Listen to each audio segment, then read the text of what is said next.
Walter Carter here with a Gibson All-American tenor banjo made in 1930. This was Gibson's fanciest model, introduced that year in the middle of a depression and also at what we tend to think of as the end of the banjo era. So it raises the question, why? You have to go back a few years in Gibson history to explain that.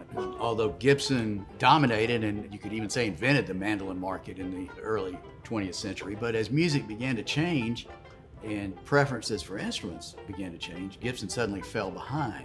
From the late teens onward, up until World War II, Gibson was playing catch-up. The market was going to the banjo in the teens with the arrival of jazz music and what would become known as Dixieland. Gibson didn't have a banjo. They introduced their first one in 1918, and I think it was an embarrassing design. Even at the turn of the century, banjo makers had started putting metal tone rings around the rim of their banjos to make them brighter and louder. And Gibson came with a banjo that had two concentric rims with just an air pocket in the middle and the head resting on those. They were thuddy if you could hear them at all. In the early 20s, Gibson set about to improve the banjo design. This was the period when Lloyd Lohr was there, so we may be able to give him credit, maybe not. They first came up with a metal tube that went around the top under the rim, and they rested that on a series of ball bearings just to separate it some from the rim. To make that better, they put the ball bearings on springs to further separate the tube from the rim. That worked pretty well through the mid-20s. Even though people who were starting to play guitar by 1927, and banjo players in some bands were switching over to guitar, Gibson was still trying to improve their banjo. So they came up with two different designs in 1927.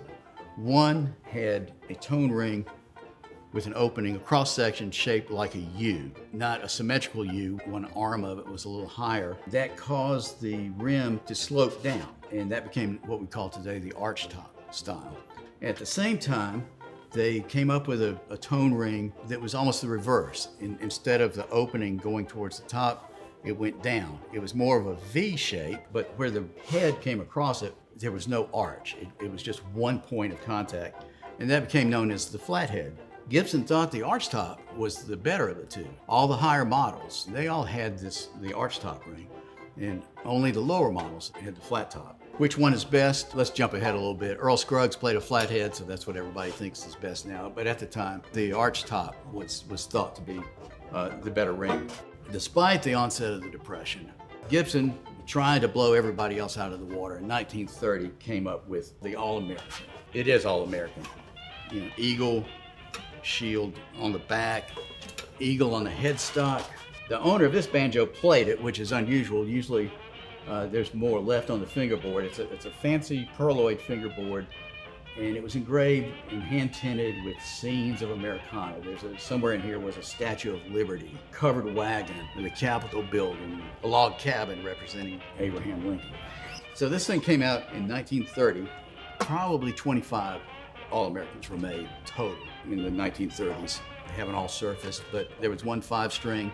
The first one had some sort of a flathead tone ring. All the rest that have surfaced have a archtop tone ring, except for this.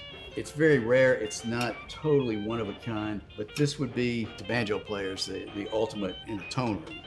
Obviously, with the Depression lingering on, the high price of this instrument, and changing musical taste, there wasn't much future for a banjo like this. Gibson did reissue it later on. This one stands as really an important representation of two types of American music. The flathead tone ring became the signature sound of bluegrass music, a distinctly American genre.